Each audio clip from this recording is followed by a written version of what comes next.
Olá, bom dia! 4 províncias da Ucrânia sob controle do exército russo fazem plebiscitos hoje para serem anexadas à Rússia. O Ocidente já avisou que não reconhece a votação. Está preso em São Paulo um homem acusado de dar golpes em mulheres usando aplicativos de relacionamento. Ele foi detido depois de uma perseguição cinematográfica. O Tribunal Superior Eleitoral alertou que golpistas estão mandando e-mails como se fossem do TSE para tentar roubar dados das vítimas. A Receita Federal informou que mais de 1 milhão de declarações de imposto de renda caíram na malha fina. Nevou na Serra Catarinense nesta madrugada, algo que não acontecia em setembro há 10 anos. A seleção brasileira entra em campo hoje à tarde no penúltimo jogo antes da Copa do Mundo. E a gente vai explicar o escândalo envolvendo os 2 maiores nomes do xadrez mundial. Tem insinuações de trapaça e teorias pra lá de inusitadas. Hoje é sexta-feira, 23 de setembro, e o Bom Dia Brasil está começando.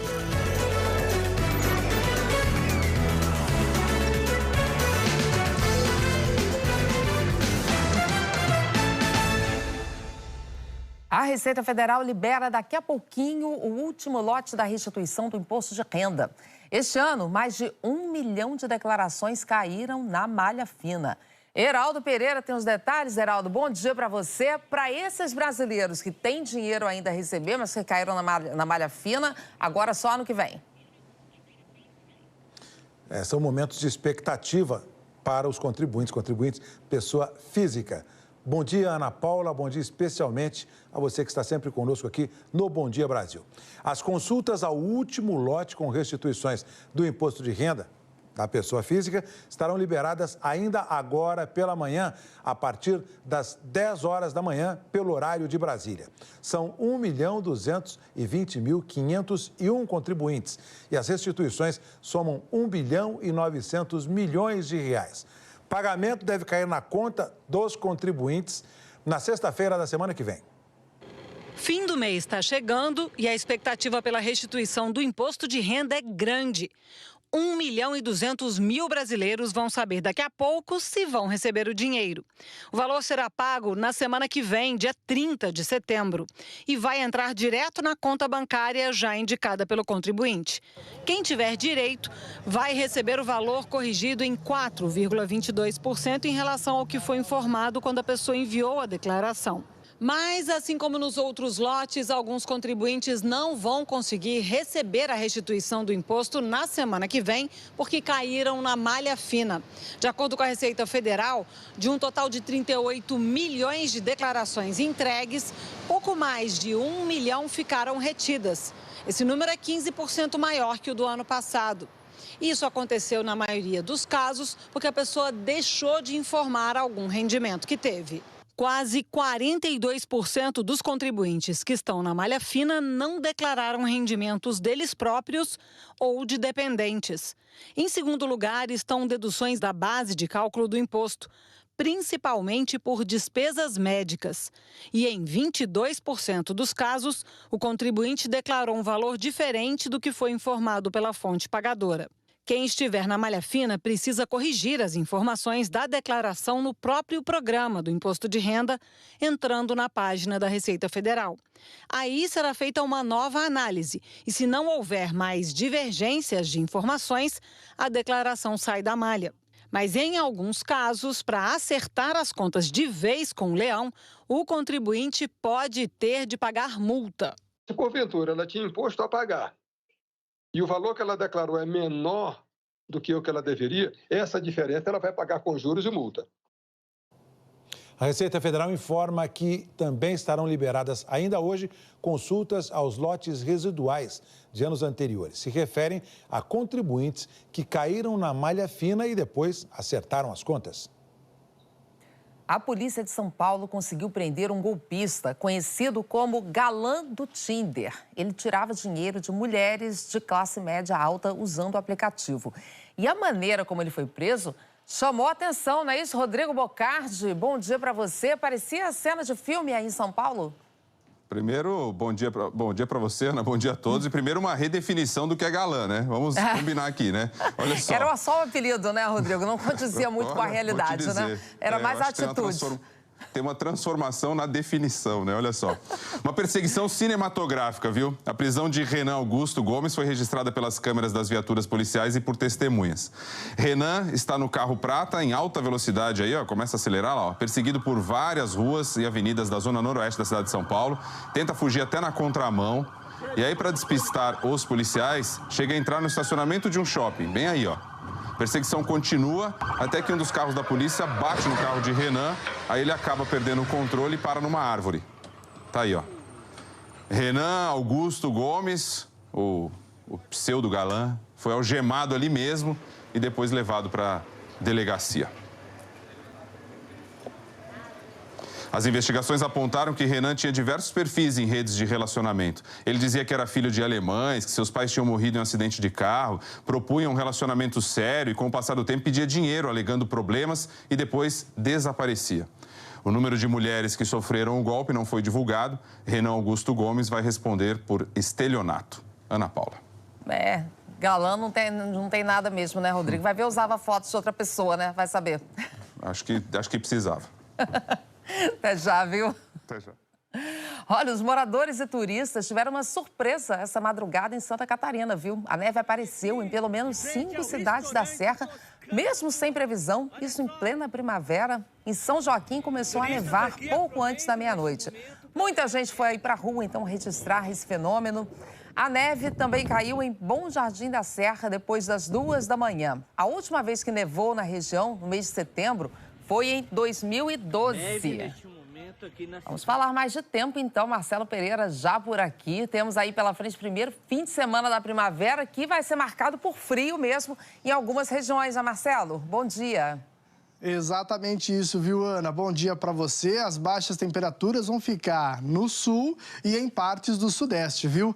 Bom dia também para os nossos amigos e amigas. A primavera chegou oficialmente ontem à noite, às 10h04, pelo horário de Brasília. Além da chuva, ela trouxe dentro da mala o frio. Por isso, o primeiro fim de semana da nova estação vai ser gelado. Em São Paulo e Curitiba, manhãs frias até o começo da próxima semana. Destaque para o frio, que já foi hoje em Curitiba e amanhã no sábado. Em São Paulo, amanhã, o dia deve começar com 9 graus. Hoje, ainda faz bastante calor no centro-norte do país.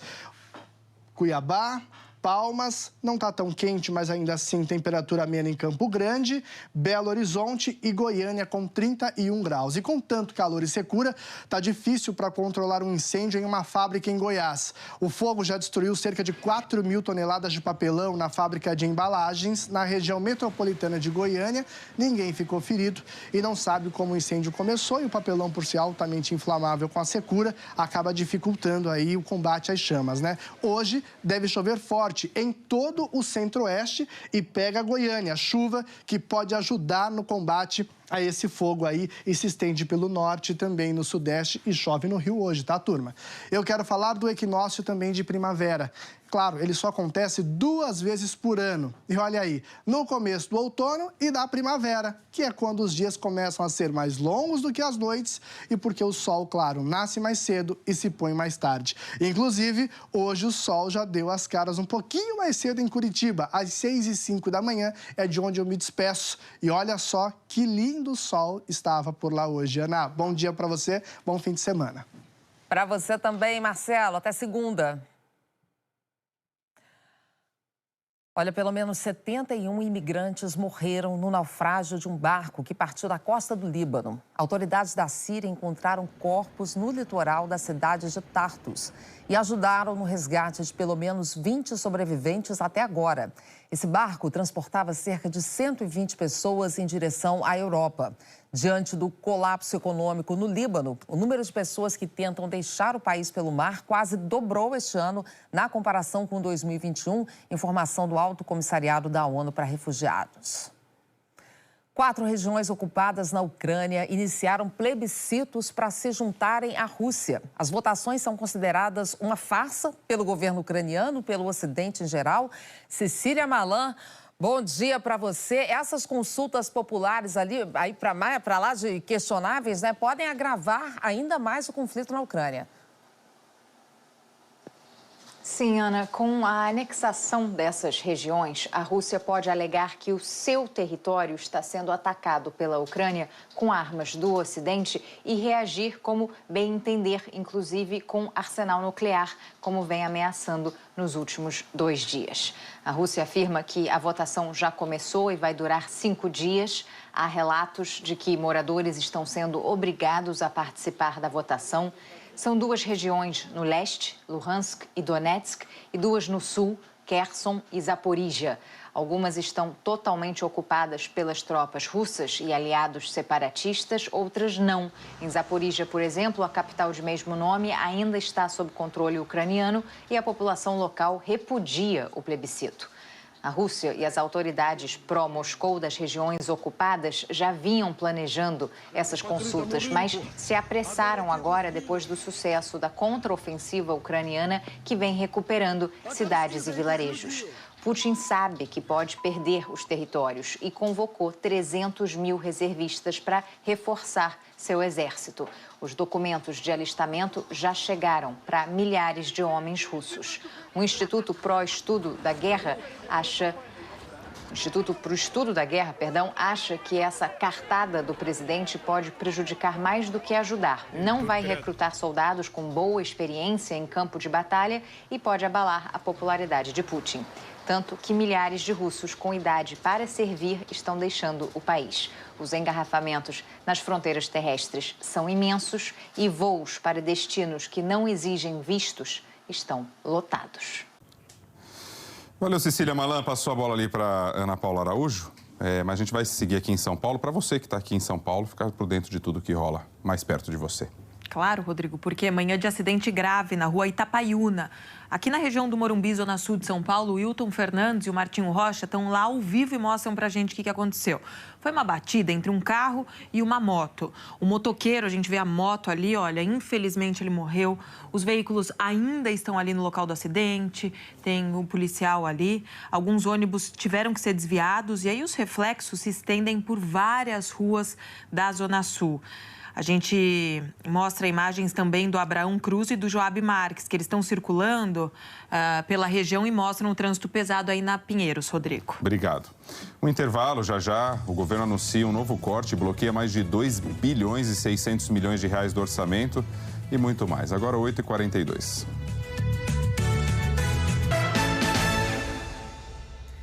Reta final das eleições e tem um novo golpe circulando na internet para roubar senhas e dados pessoais dos eleitores.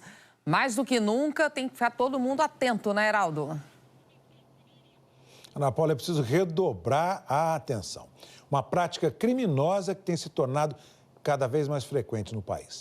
O Tribunal Superior Eleitoral reforça a importância de alguns cuidados adicionais para os eleitores não caírem nesse golpe em que criminosos se valem da internet.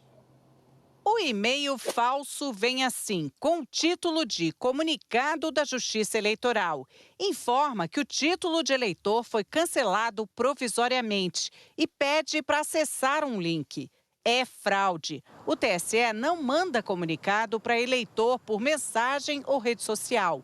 Segundo o tribunal, qualquer pessoa que quiser informações sobre o cadastro eleitoral precisa entrar em contato com a Justiça Eleitoral por iniciativa própria. O TSE também alerta, só tem um site oficial, tse.jus.br, só esse. Dá para ver se tem pendência e tem outras opções, como a de imprimir o título de eleitor. Além disso, tem o aplicativo É-Título. Aqui dá para baixar o título de eleitor digital, como nas últimas eleições. Segundo o TSE, foi feita uma manutenção, o que gerou instabilidade no sistema no fim de semana. O TSE explica ainda que, por conta dessa atualização, mesmo quem já tinha o título no celular vai ter que preencher todos os dados de novo. O Pedro tentou na terça, não conseguiu. Persisti. Quarta-feira, eu só cadastrei a senha novamente e entrou, normal. Segundo o TSE, o sistema está normal, em pleno funcionamento. No dia da eleição, até dá para baixar o e-título, mas não será possível emitir o documento. Pelo aplicativo, também vai dar para justificar a ausência de voto no dia da eleição quem estiver fora da cidade onde vota. ou até 60 dias depois de cada turno. Agora, se está tudo certinho para você ir até a sessão eleitoral, fazer suas escolhas e perder o título ou não tem no celular, pode votar apresentando um documento oficial válido e com foto, como carteira de motorista e carteira de identidade. O precavido Pedro está com todas as opções à mão. Tudo pronto. Dia 2, votar para melhorar o nosso país. O Tribunal Superior Eleitoral também oferece acesso às ouvidorias e aos serviços de disque eleitor da Justiça Eleitoral, que tem como objetivo esclarecer as pessoas sobre dúvidas relacionadas às eleições e ao cadastro eleitoral. A Petrobras reduziu hoje o preço do gás de cozinha para as distribuidoras. O preço médio por quilo passou de R$ 4,03 para R$ 3,78. É uma redução de 6%. A empresa informou que busca equilíbrio de preços com o mercado internacional. O governo federal anunciou mais um bloqueio de gastos do orçamento. São mais de 2 bilhões e 600 milhões de reais. Segundo o governo, esse contingenciamento vai cobrir um aumento nas despesas com a Previdência. O total bloqueado agora do orçamento é de 10 bilhões e meio de reais. Mas mesmo com a necessidade de ajuste nas contas, o presidente Jair Bolsonaro editou um decreto no fim de agosto que permitiu a liberação de 3 bilhões e meio de reais em emendas de relator que estavam bloqueadas. São as emendas conhecidas como orçamento secreto, porque os recursos são repassados aos estados e municípios sem critérios transparentes e geralmente por indicação de parlamentares aliados. Obrigado, Ana. 8h50 agora. Aqui em São Paulo, parte do atendimento do pronto-socorro do Hospital do Campo Limpo, na Zona Sul de São Paulo, foi suspensa e a população não foi avisada. O Rômulo Dávila está lá e tem mais informações para todos ali da região. Oi, Rômulo. Bom dia novamente. Oi, Rodrigo, bom dia outra vez para você e para quem está com a gente. Rodrigo, a partir de agora, o atendimento no pronto-socorro aqui do Hospital Municipal do Campo Limpo, na Zona Sul da capital, está restrito apenas para aqueles pacientes que chegarem até aqui de ambulância ou aqueles que são transferidos de alguma outra unidade de saúde. O Marcos Politi vai mostrar para a gente onde fica esse hospital. Ele fica bem ao lado da UPA, da Unidade de Pronto Atendimento. Por isso, agora, a orientação da Prefeitura é que as pessoas procurem a unidade de pronto atendimento. Muita gente está com receio de que agora tem a superlotação na UPA, justamente porque ela vai concentrar esses dois serviços. A unidade vai ficar fechada de pronto-socorro até o início do ano que vem, segundo a Prefeitura, porque é preciso fazer uma reforma no piso, a pintura nas paredes, uma revisão dos bicos de oxigênio e a possível instalação de outros bicos de oxigênio também. A Prefeitura diz que está fazendo reuniões frequentes, né, Secretaria Municipal da Saúde, com a diretoria da UPA e, se houver aumento na demanda, a Prefeitura também estuda a possibilidade de aumentar o número de profissionais trabalhando aqui. Volto com você, Rodrigo. Valeu, obrigado, Rômulo Dávila. Um bom dia a todos aí.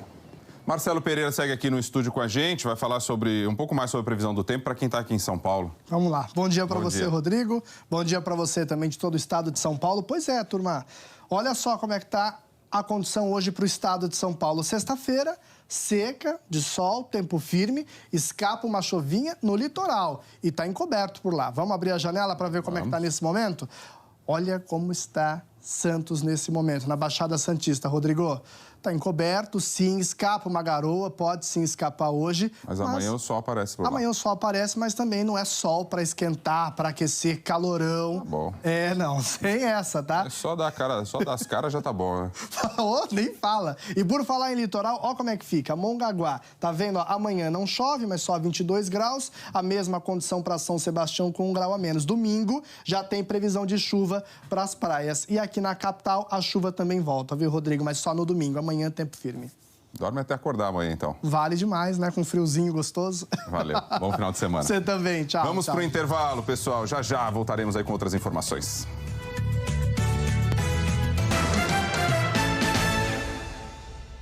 O Datafolha divulgou uma nova pesquisa de intenção de voto para presidente contratada pela Folha de São Paulo e pela Globo. Lula oscilou 2 pontos para cima e ampliou a liderança sobre Bolsonaro, que se manteve estável. A margem de erro é de 2 pontos percentuais para mais ou para menos. Lula do PT teve 47% em julho e agosto. Oscilou para 45% no início deste mês. Manteve os 45% em duas pesquisas e agora oscilou para 47%. Com a margem de erro, tem de 45% a 49%. Jair Bolsonaro do PL tinha 29% em julho. Avançou para 32% em agosto. Manteve o índice na primeira pesquisa de setembro. Passou para 34%, oscilou para 33%. Agora mantém os 33%. Com a margem de erro, tem de 31% a 35%. Ciro Gomes do PDT tinha 8% em julho, em agosto 7%, depois 9%, 7%, 8%, agora 7%, na margem de 5% a 9%. Simone Tebet do MDB aparecia com 2% em julho e agosto. Em seguida, avançou para 5%. Manteve os 5% nas 3 pesquisas mais recentes. Com a margem, tem de 3% a 7%. Simone Tebet está tecnicamente empatada com Ciro Gomes. Soraya Tronic, do União Brasil, não era candidata até julho. Em agosto, não pontuou. Depois, 1, 2, agora 1. Com a margem, pode chegar a 3. Soraya Tronic está empatada no limite da margem de erro com Simone Tebet. Em julho e agosto, 6% disseram que votariam em branco, anulariam ou não votariam em nenhum candidato. E 4% nas 4 últimas pesquisas. 3% responderam que não sabiam em julho, 2% em agosto e no início deste mês, depois 3% e 2% nas últimas pesquisas. Não chegaram a 1%. Felipe Dávila, do Novo, Sofia Manzano, do PCB, Vera Lúcia, do PSTU, Léo Péricles, do Unidade Popular, Constituinte Emael, do Democracia Cristã, Padre Kelmon, do PTB. O Datafolha também fez o cálculo considerando apenas os votos válidos, sem considerar os votos em branco e nulos. Essa é a forma como a Justiça Eleitoral totaliza e divulga os resultados da eleição. Para vencer a eleição, o candidato precisa ter 50% mais 1 dos votos válidos. Segundo o Datafolha, não é possível afirmar se a eleição seria decidida no primeiro turno. Lula tem 50% dos votos válidos, pela margem de erro de 48% a 52%. Jair Bolsonaro aparece com 35% dos votos válidos, pela margem de erro de 33% a 37%. Ciro Gomes, 7%, de 5% a 9% na margem de erro. Simone Tebet tem 5% dos votos válidos, pela margem de 3% a 7%. Simone Tebet e Ciro Gomes estão tecnicamente empatados. Outros candidatos somam 2% dos votos válidos. O Datafolha perguntou em quem os eleitores votariam num segundo turno, com Lula e Bolsonaro. Em julho, Lula aparecia com 55%. Na sequência, 54%, 53% em 2 pesquisas, depois 54%. Agora manteve o percentual, com a margem de erro de 52% a 56%. Bolsonaro tinha 35% em julho, depois 37%, 38%, 39%, 38%. Agora manteve o percentual, com a margem de 36% a 40%. Votos em branco, nulos ou nenhum, 7% em julho, 8% nas 2 pesquisas seguintes e 7% nas 3 últimas rodadas. Não sabiam, 2% em julho e agosto, depois 1% e 2% nas 3 últimas semanas. O Datafolha mostrou que a avaliação do governo do presidente Jair Bolsonaro permanece estável em relação à pesquisa anterior. Em julho, 28% consideravam o governo Jair Bolsonaro ótimo ou bom. Em agosto, 30%, 31% em 2 pesquisas, depois 30%, agora 32%. Em julho e agosto, 26% avaliavam o governo como regular, depois 27%, 25% nas 2 pesquisas seguintes, agora 23%. 45% consideravam o governo Bolsonaro ruim ou péssimo em julho, depois 43%, 42% em 2 rodadas, 44% na semana passada e nesta. Desde julho, 1% não soube responder. O Datafolha pediu que os entrevistados avaliassem a confiança que eles têm nas declarações do presidente Jair Bolsonaro. Em julho, 18% disseram que sempre confiavam nas declarações do presidente. Em agosto, 20%, 19% em 2 pesquisas, 21% na semana passada e nesta. Os que às vezes confiavam nas declarações de Bolsonaro eram 29% em julho, 27% em agosto, depois 30%, 29%, 27%, agora 26%. Em julho e agosto, 52% disseram que nunca confiavam nas declarações de Bolsonaro. 50% nas 2 pesquisas seguintes, 51% na semana passada, agora 52%. Desde julho, 1% não soube responder. O Datafolha ouviu 6.754 eleitores em 343 municípios de terça-feira até ontem. E aqui no nosso estúdio, Gerson Camarote, para falar um pouco mais dessa nova pesquisa. Camarote, bom dia para você. Bom dia, Ana. Bom dia a todos. Como é que esses resultados foram recebidos pelas campanhas dos candidatos? Olha, na campanha do presidente Jair Bolsonaro, Ana, com preocupação. Preocupação, primeiro, as notícias elas não são boas para o presidente Jair Bolsonaro. Primeiro, a distância entre ele e o Lula voltou a ampliar, agora de 14 pontos percentuais.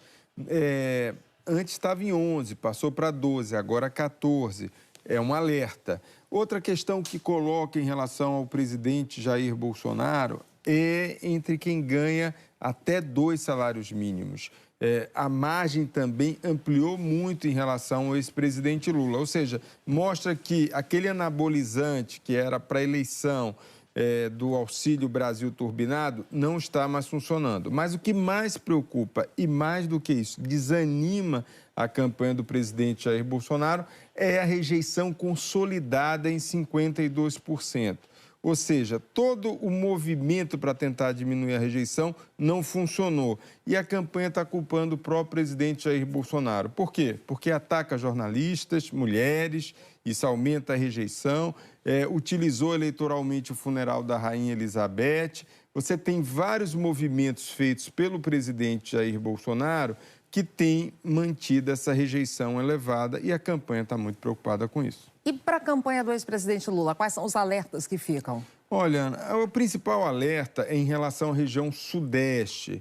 Teve uma aproximação aí sim do presidente Jair Bolsonaro do Lula, especialmente em São Paulo, Rio de Janeiro e no sudeste como um todo caiu. Isso virou um alerta.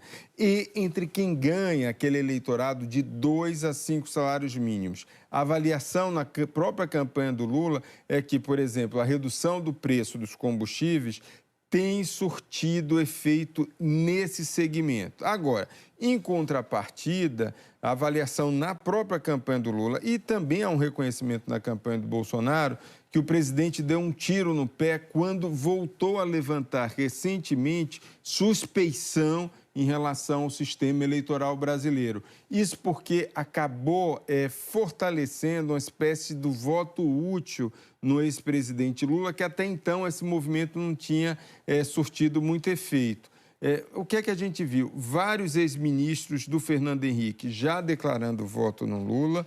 Recentemente foi o ex-ministro Meirelles. E ontem essa carta do Fernando Henrique, que era pró-democracia, mas era principalmente no voto contra o Bolsonaro. Obrigada, Camarote. Até semana que vem. Até semana que vem.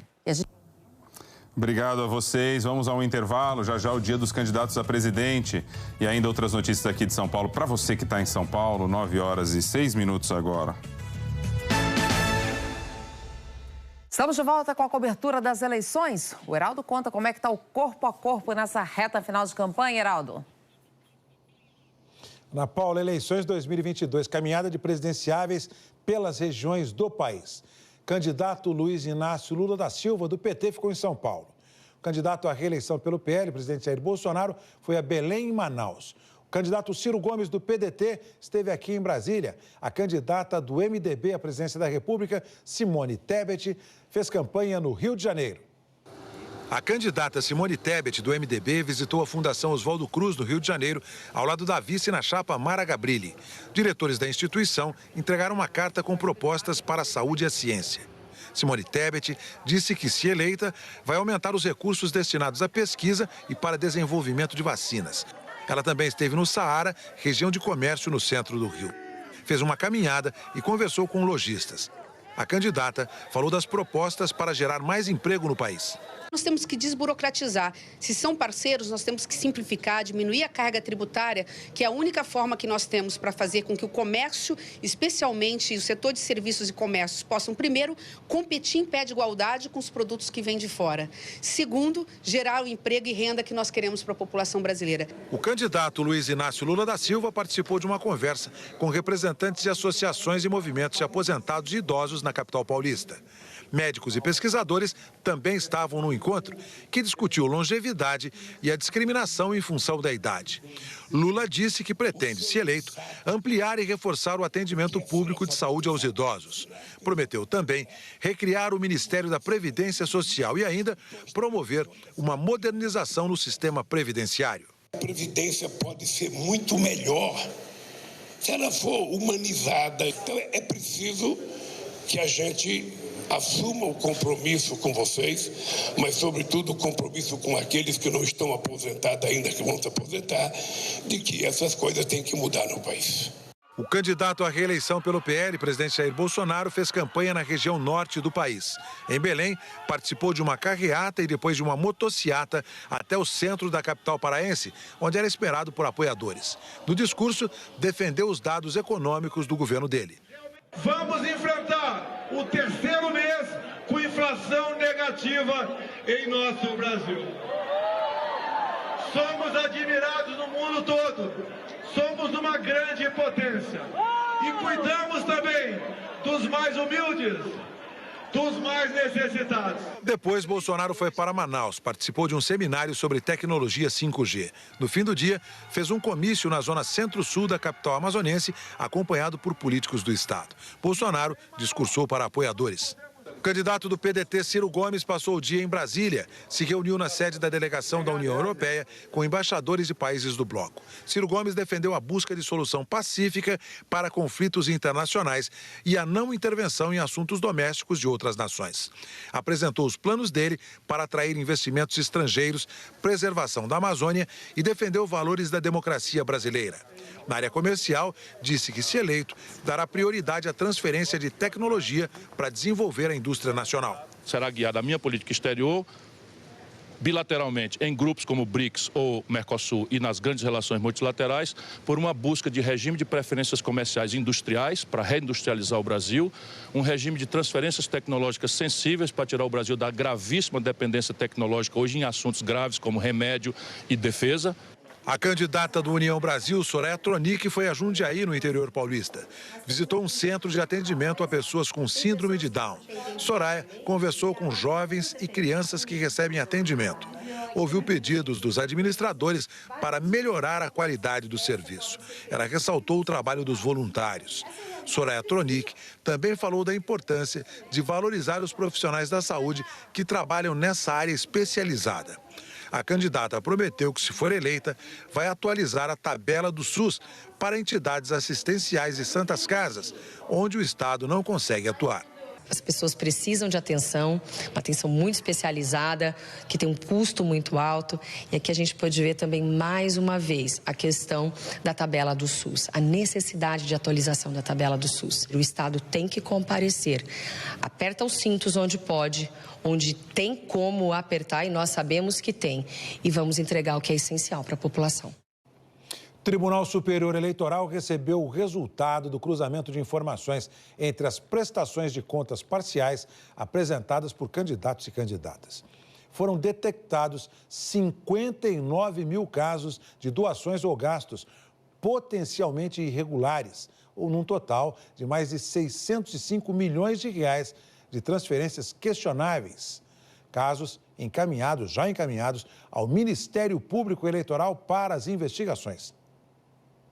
E os italianos vão às urnas no domingo escolher o novo governo. As pesquisas indicam a possibilidade de uma mudança radical no poder.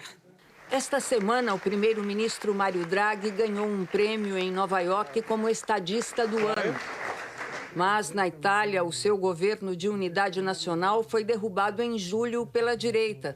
Draghi permanece no cargo temporariamente até que as eleições desse domingo revelem um novo chefe de governo.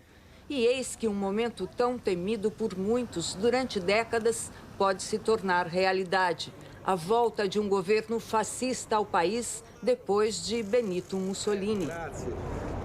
As pesquisas têm mostrado que uma coalizão de direita, liderada pelo Partido Nacionalista Irmãos da Itália, está a caminho da vitória. E com ele, Giorgia Meloni, 45 anos, ex-militante da extrema-direita. Aliados com ela estão Matteo Salvini, da Liga, e Silvio Berlusconi, da Força Itália. O trio anda assustando os principais países da União Europeia. In Europa sono un po' preoccupati. Eles dizem que na Europa estão um pouco preocupados com Meloni e com o que vai acontecer. E o que vai acontecer? A diversão vai acabar. O que vai acontecer é que a Itália poderá defender os seus interesses nacionais.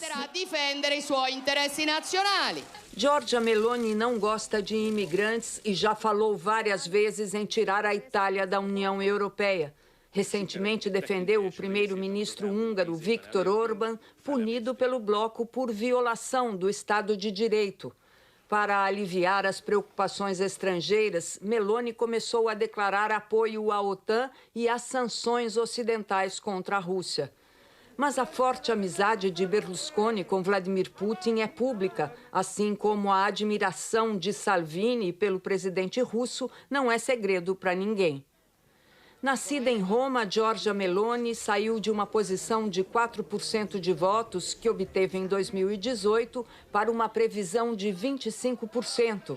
Foi criada por mãe solteira em um bairro operário da capital italiana. Em sua autobiografia, conta que encontrou uma nova família aos 15 anos no movimento social italiano, formado em 1946 por apoiadores de Mussolini. Na disputa também estão o Partido Democrático, com Enrico Letta, 20% das intenções de voto, e o Movimento 5 Estrelas, com Giuseppe Conte, 15%.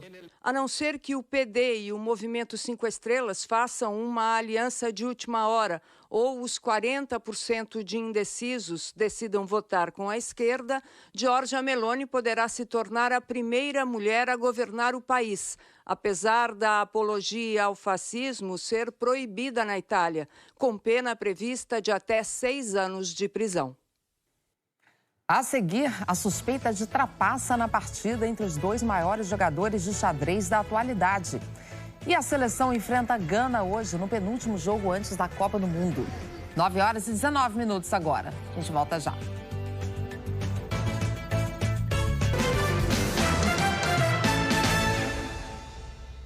Estamos de volta e para entrar no clima de Copa do Mundo, hoje à tarde tem Brasil e Gana. É o penúltimo jogo da seleção antes do Mundial. Débora Gare está lá, no lugar do jogo Le Havre, na França. Débora, o que podemos esperar do time hoje? Oi, Ana, bom dia para você e para quem nos acompanha. A gente pode esperar um time bem ofensivo, viu? Porque o técnico Tite montou um super ataque, aproveitando os talentos que ele tem no grupo para essa posição. O Brasil joga hoje com Alisson no gol, Éder Militão na lateral direita, dupla de zaga com Marquinhos e Thiago Silva, que ontem completou 38 anos, é o jogador mais experiente desse grupo. Alex Telles na lateral esquerda, meio campo com Casemiro, Paquetá, Neymar e trio ofensivo Rafinha, Vinícius Júnior e Richarlison. Vale lembrar que Gana também está na Copa do Mundo, pode cruzar o caminho do Brasil na fase de oitavas de final. Tá aí a importância desse teste. E deixando todo mundo avisado, jogo às 3h30 da tarde, com transmissão ao vivo na Globo. E a gente espera, né, Ana, que sem essa chuvinha chata por aqui, viu? Eu volto com você aí no estúdio. Imperdível, obrigada, Débora. Olha, agora a gente fala de uma polêmica entre os dois maiores jogadores de xadrez da atualidade. Isso está repercutindo pelo mundo todo. Uma suspeita de trapaça fez um deles desistir de disputar um prêmio milionário. E o escândalo envolve teorias de teor sexual. Vamos deixar o Felipe Coalho explicar essa história pra gente. Seja o tabuleiro real ou virtual, num jogo de xadrez, cada movimento pode ser decisivo. And what? Mas nessa partida, não foi um checkmate que causou surpresa, e sim a desistência de um competidor. E não é qualquer um, é um dos maiores vencedores de xadrez do mundo, o norueguês Magnus Carlsen. Ele participava do torneio de xadrez mais famoso dos Estados Unidos. A partida acontecia pela internet e era contra o americano Hans Niemann, que derrotou Carlsen invicto há 2 anos. Hans Niemann tem um passado confessado de trapaças que renderam expulsões em sites de xadrez. O norueguês Magnus Carlsen não fez nenhuma acusação, mas várias dúvidas começaram a surgir. E a hipótese de que o seu adversário trapaceou começou a ganhar força. Uma das versões é que Niemann teria escondido dentro da cueca um brinquedo sexual controlado à distância por Bluetooth, para receber informações via código Morse. Ele garante que não trapaceou dessa vez e se dispôs a jogar novamente. É um sonho realizado. Eu vivi meu sonho por um dia, que era vencer o Magnus. E depois, tudo isso começou. O diretor do torneio destaca que um jogador desistir da partida é algo sem precedentes. Mas ele vê um lado positivo nisso tudo. Esse burburinho pode aumentar o interesse das pessoas pelo xadrez. E é sempre bom quando isso acontece. E olha, ainda para afastar qualquer suspeita, o americano Hans Niemann disse que joga até pelado. É isso, Rodrigo Bocardi. Sextou. Ó, e aqui nada com esse negócio de código, aparelhos e tal, viu? FUVEST, coisa séria, deixa tudo de longe ali. Hoje é o último dia de inscrições para a FUVEST, o maior vestibular do país. São mais de 11 mil vagas para a Universidade de São Paulo, a USP. Taxa é de R$ 191, pode ser paga até o dia 27, terça-feira que vem. E um alerta, o prazo de inscrição hoje vai até ao meio-dia. Bom final de semana a todos, se puder, aquela coisa, hein? Durma até acordar. Vamos. Tchau, tchau. De São Paulo, que é do Rodrigo Bocardi, que é de todos nós, para o Planalto Central do Brasil. Brasília. Logo mais, a partir das 10 horas da manhã, pelo horário de Brasília, Receita Federal libera a consulta, não se esqueçam, para o último lote de restituições do imposto de renda da pessoa física. São 1.220.501 contribuintes. Bom fim de semana a todos. Bom dia. Milhares de pessoas estão nas ruas de várias cidades do mundo participando dos protestos do movimento Sexta pelo Futuro. Liderados pelos estudantes, eles pressionam os chefes de governo e de Estado que estão reunidos na Assembleia Geral da ONU em Nova York a tomar medidas concretas contra as mudanças climáticas. O pedido é simples: escutem a ciência para salvar o planeta. É isso. Bom descanso, gente. Até semana que vem. É isso. Vamos lá agora, então.